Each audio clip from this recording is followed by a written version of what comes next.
پاکستان کے ساتھ جنگ میں بھارت کی شکست سے متعلق دنیا بھر سے مسلسل نئی رپورٹ سامنے آ رہی ہیں اور امریکہ کے بعد اب فرانسیسی کمانڈرز نے بھی تصدیق کر دی ہے کہ 6 اور 7 مئی کی رات پاکستان نے بھارتی رافیل طیارے مار گرائے تھے۔ دنیا کی مسلح افواج نے مئی میں پاکستان اور بھارت کے درمیان ہونے والی فضائی جھڑپ کو بہت قریب سے دیکھا ہے۔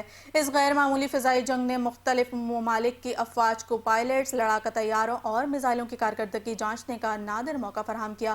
فرانس کے شمال مغربی علاقے میں واقع نیول ایئر بیس کے کمانڈر کیپٹن نے میڈیا سے گفتگو میں بتایا کہ خرابی رافیل طیارے میں نہیں تھی بلکہ اسے اڑانے والے بھارتی پائلٹس میں تھی۔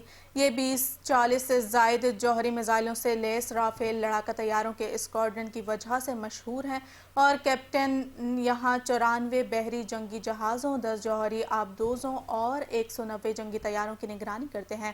کیپٹن نے گزشتہ 25 سال سے رافیل اڑا رہے ہیں اور مشرق وسطی، افریقہ اور یورپ تک کئی اہم مشن سر انجام دے چکے ہیں۔